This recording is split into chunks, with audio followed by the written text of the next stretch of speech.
Distinguished colleagues, we are gathered here in this hall today as a result of a resolution called Uniting for Peace. Sadly, this emergency session has nothing to do with peace. Every member state here today who is convinced that we are about to discuss yet another round of conflict in the Middle East, another dispute between Israel and the Palestinians, is wrong. The October 7th massacre and what ensued has nothing to do with the Palestinians. Nothing. It has nothing to do with the Arab-Israeli conflict or the Palestinian question. This is not a war with the Palestinians. Israel is at war with the genocidal jihadist Hamas terror organization. Only. It is the law-abiding democracy of Israel against modern-day Nazis. These are the facts. Hamas do not care about the Palestinian people. They do not care about peace or dialogue. Hamas has only one goal: to annihilate Israel and murder every single Jew on the face of the earth. Their original charter makes this very clear. I'll read you a few lines. Israel will exist and will continue to exist until Islam will obliterate it. Another quote: there is no solution for the Palestinian problem except by jihad.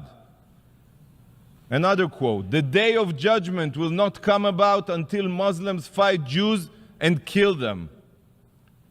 Friends, on October 7th, it became clear to the entire world that Hamas's charter was not a compilation of empty words.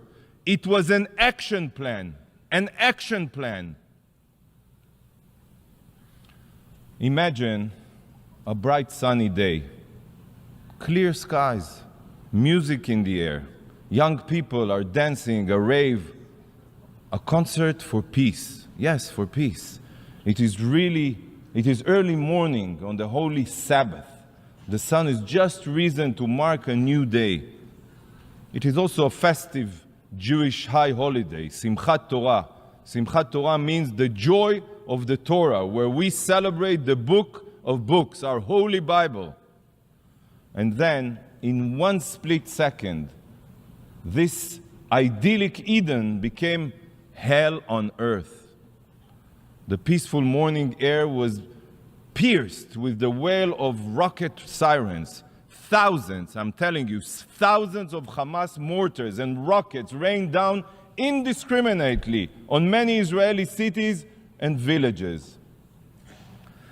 But the rockets were only cover for the pogrom that followed. Barbaric Hamas terrorists invaded Israel from the sea, the land, and the air.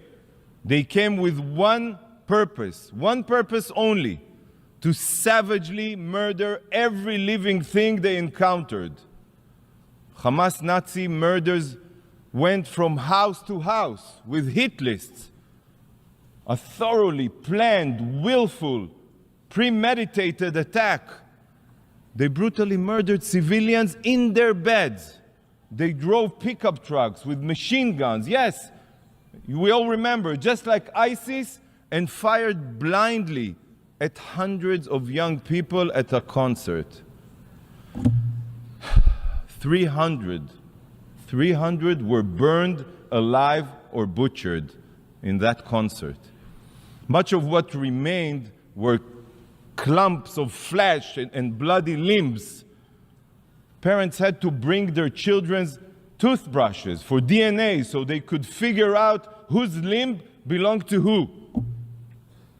These Hamas monsters raped women and children, parading naked girls that they raped and bodies that they defiled through the streets of Gaza, while thousands, and I'm telling you, thousands, you can see the footage, jeered and cheered. The savages tortured small babies. Just like the Nazis, Hamas terrorists removed infants from their cribs. Yes, we have it on video. Swung them repeatedly against the ground until their skulls became a pulp.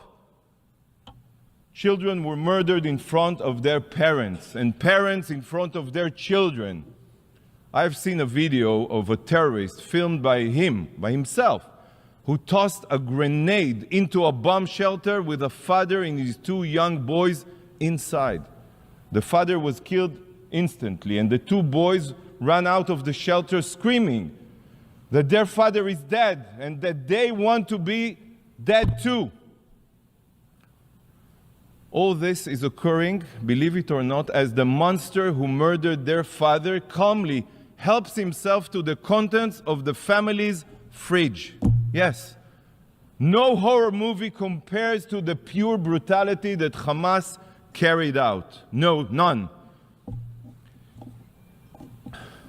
Amit Man, a 22-year-old from Kibbutz Be'eri, and a paramedic for Magen David Adom, Israel's Red Cross. She dedicated her life, literally, and you will understand why, to saving others. When the Hamas monsters invaded the kibbutz, Amit ran to the clinic to treat as many wounded as she could. For hours, Amit worked non-stop trying to save lives. She knew the sadistic terrorists were outside her clinic because she heard the gunfire, but she stayed there. She was committed to saving lives, not running away.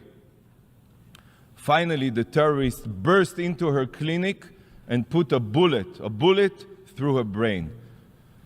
She was a Magen David Adom paramedic, the Israeli Red Cross, in uniform. But that didn't stop these savages. This is how the rescue teams found Amit.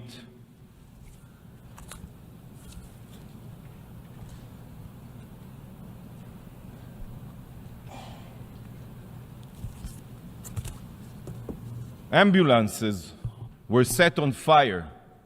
Not one, many. Dozens of Magen David Adom medical teams were intentionally targeted on their way to tend to the wounded. And many other paramedics were murdered. Barzilai Hospital in my hometown city, Ashkelon, in Israel, suffered direct hits from Hamas rockets. Not for the first time. Hamas has been deliberately firing rockets at it for years, intentionally. Yet, not a single condemnation of this barbarity has been mentioned here. Not here, not by the Security Council, not by the Secretary General, and not by this absurd resolution. It seems that hospitals and medical teams only need to be protected as long as they are not Israeli. The hypocrisy is beyond belief, beyond belief. The brutal ISIS-like monsters abducted over 220 hostages from Israel and dozens of other countries, including babies, children, persons with disabilities, the elderly, and Holocaust survivors. Kfir Bibas is 9 months old. 9 months old, and he is being held right now in Gaza as a hostage. 9 months old. What barbaric terrorist can do such a thing? And together with him, 30 other children. 30 other children. We saw Hamas's brutality in Israel. I cannot begin to fathom what horrors the hostages are enduring right now, as we speak here. 20 days have gone by, and Israel is still counting her dead. It took weeks to collect all of the bodies.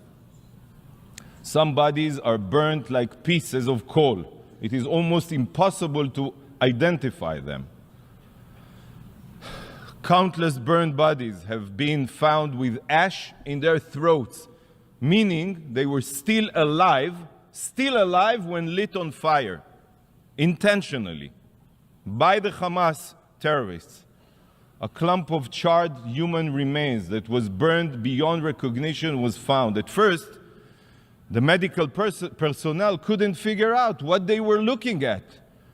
Yet, after a CT scan, it became clear that they were two spines, not one, two spines bound together with wire. One belonging to an adult, and the other, the small spine, of a child.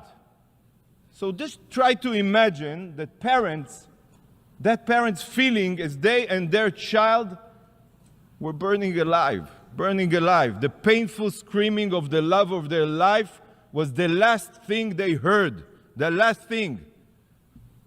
Do you not think it's unbelievable that this resolution here today and this session are not solely focused on Hamas's atrocities? When reading this resolution, Hamas seems to be missing in action. The drafters of the resolution claim to be concerned about peace, yet the depraved murderers who initiated this war are not even mentioned in the resolution, not even mentioned. They see each one of you as puppet. They write a resolution completely devoid of any content related to the situation. They assume that you have already forgotten who it is that is responsible for the inhumane violence, and they just expect you to support it automatically. This resolution is a disgrace to your intelligence, a disgrace. It is unfathomable that such a resolution, one that doesn't even mention Hamas, could possibly be voted upon here. Let that sink in, please. Distinguished representatives, Hamas carried out atrocities, the likes of which we have not seen since the Holocaust. Yet, unlike the Holocaust, where the evidence we have is mostly black and white photographs and soundless footage, here the proof is in high definition. Because some of it is from, yes, security footage, but much of it is from the cell phones and GoPro cameras belonging to the Hamas Nazis themselves. Many may be asking, why did they film their sadistic violence? Well, I'll tell you why. Very simple. They filmed it in order to terrorize the Israeli public, to release these videos and put fear in the hearts of the citizens of Israel. By the way, this is what terrorists do. They terrorize. I have seen much footage over the past weeks that will be seared into my mind forever. But there is one sight that I keep on seeing when I try to sleep. In the video, one can see a terrible injured civilian, bloodied yet alive, laying on the ground as a Hamas savage screaming, Allahu Akbar, repeatedly pummels the man's neck with a garden hoe in order to decapitate him. The man on the ground is an agricultural worker from Thailand. He's not Israeli, he's not Jewish. He was merely alive trying to make a living for his family. But he was decapitated with a blunt gardening tool. Horrifying. Israel is not at war with human beings. We are at war with monsters. Here is the video.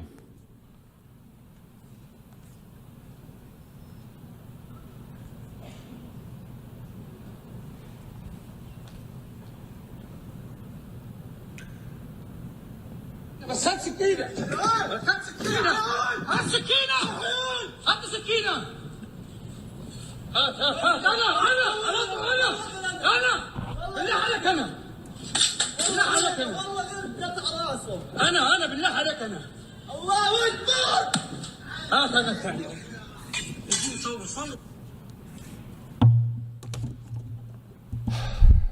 My mission distributed and will continue to distribute QR codes with a direct link to files where you can see this horror and many other Hamas atrocities.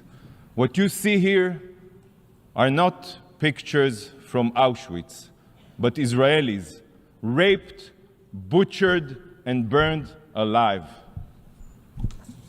This is not Auschwitz. This is Hamas.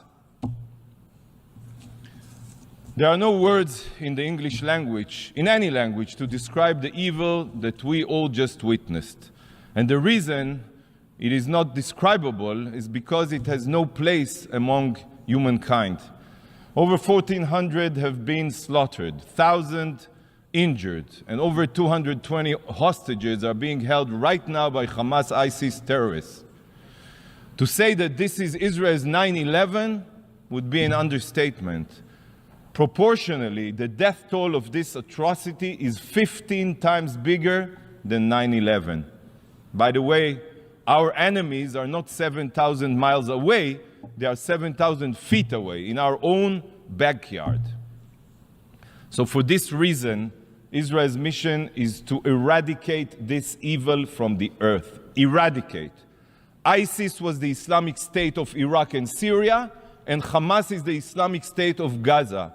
So just as was done with ISIS, Hamas must be no more. Our goal is to completely eradicate Hamas's capabilities, and we will use every means at our disposal to accomplish this. Not for revenge, no. Not for retaliation, no. But to ensure that such depravity, such atrocities never occurs again. Israel is at the forefront of the war on radical jihadist terror. And if Israel doesn't succeed in obliterating Hamas's terror capabilities, the whole world will pay the price. Hamas's genocidal ideology, just like ISIS, Al-Qaeda, or the Ayatollah regime in Tehran of Iran, is not just about destroying Israel. You all know it. It is ultimately about world domination. It is about bringing the jihad war to the soil of each and every one of your countries. They will not stop until they murder all of the infidels, as they call us. Colleagues, for the past 16 years, the international community and the UN have been complacent to Hamas's terror buildup in Gaza. Complacent. The world has kept its head in the sand as Hamas embedded its missiles and rockets deep within and under the civilian population of Gaza. It accepted an absurd reality that a law-abiding democracy could live side by side with cancerous genocidal terrorists that fire tens of thousands of missiles indiscriminately at our civilians, unprovoked. We have seen that nothing can change Hamas's genocidal ideology. Sadly, not the rehabilitation of Gaza, not economic incentives, not any promise of a brighter future. The UN tried. Many of you tried. But everyone failed. Everyone failed. And you know why? Because nothing can change a genocidal ideology. Nothing. There is only one solution to curing a cancer. It is the evisceration of every cancerous cell. The international community has poured billions of dollars into Gaza, and it all went to Hamas's war machine. It went to its subterranean city of terror. It went to its missile manufacturing facilities. And you remember, 18 years ago, Israel unilaterally withdrew from all of Gaza. We withdrew from all of Gaza. Hamas could have invested the international funding it received into building power plants, water desalination plants, every other civil infrastructure. But no. Instead, Hamas exploited every inch of the Gaza Strip for their violent goals. Because to Hamas, Gazan civilians are nothing more than mere cannon fodder, human shields who in death become pawns for Hamas's libelous propaganda campaign. Hamas is counting on you. They are certain that despite the terror and massacre, the UN will still come to their rescue and prevent Israel from defending itself. Friends, Israel is on a rescue mission. Our rescue mission to save our hostages, to save our future, and to save the people of Gaza from their savage tyrants, a rescue mission. And colleagues, the rescue mission can end quickly. Now, it can end now. No need for complicated, empty resolutions. It can end now. Should Hamas put down their arms, return our hostages, and turn themselves in, this war will end without one more shot being fired. Not even one.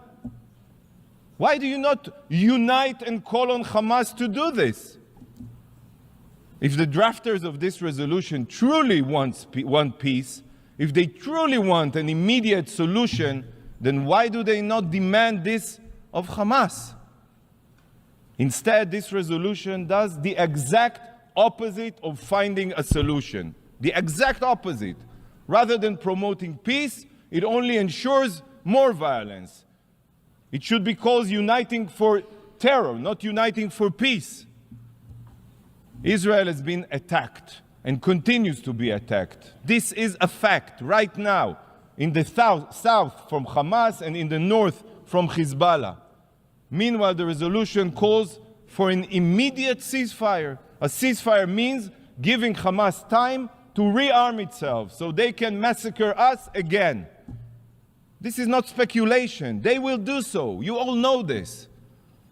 Any call for a ceasefire is not an attempt at peace. It is an attempt to tie Israel's hands, preventing us from eliminating a huge threat to our citizens. But the resolution's distortions go even deeper than that. Hamas, the terror group that started this war, I reiterate, is not even mentioned, not even once. In fact, the only hidden reference to these barbaric terrorists can be found in calls on both parties. Both parties? This is a false, immoral comparison between the law-abiding democracy of Israel and genocidal jihadists. And the drafters are counting on the fact that each and every distinguished representative here will blindly go along with their ploy. This resolution is an insult to your intelligence, and the only place this resolution belongs is in the dustbin of history, the dustbin of history. But colleagues, this resolution is not the only thing here today that is detached from reality. In a short time, a representative of the evil regime that trained, funded, and armed Hamas for the October 7th massacre will address you. The Ayatollah regime of Iran has the blood of thousands of Israelis on its hands. It has the blood of hundreds of thousands of oppressed Iranians, of Ukrainians, of Americans, of Emiratis, and so many others on its hands. Iran is known as the world's #1 state sponsor of terror, and for good reasons. It's completely natural that the foreign minister of this brutal regime should be the speaker following the resolution drafter. The country with a Nazi ideology of annihilating Israel publicly says, stands in solidarity with its proxy Hamas, which shares the same Nazi ideology and aims for our destruction. This is completely understandable. Indeed, mere days ago, he spoke with the leaders of Hamas and its twin terror group, Palestinian Islamic Jihad, praising them for the slaughter. And today he is here to fill your ears with poison. Indeed, uniting for peace, uniting to butcher every Israeli to pieces. This man, the mass murderer, or any other representatives of the terror regime in Iran has no place at the UN, let alone in the family of nations. It is a moral stain on the UN and the values it was founded upon. Distinguished colleagues, this week the UN celebrated its 78th birthday. Yet, looking at this resolution and the honorary guests hosted it today in these halls, this organization has shown that it is so broken, so morally corrupt, that I do not have high hopes that it will make it to 90, let alone 100.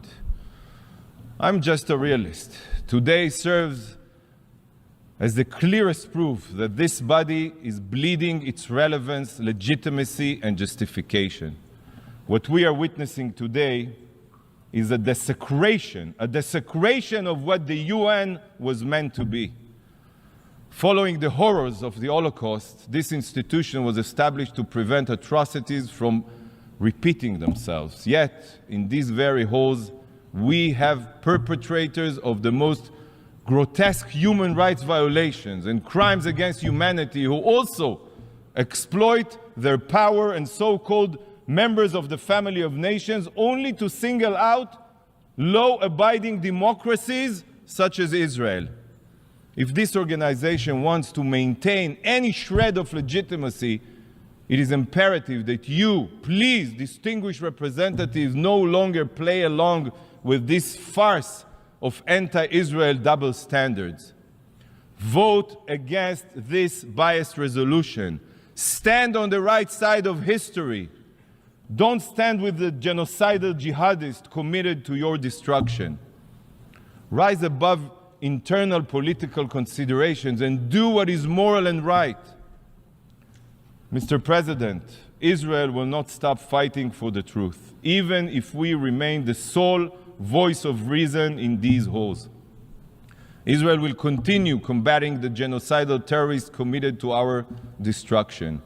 We will not rest until Hamas is obliterated and our hostages are returned home. And we will bring them home. I will conclude with a moment of silence for all the victims of Hamas's atrocity. If the supporters of this resolution choose to ignore the victims in their text, I will pay respect to their memory.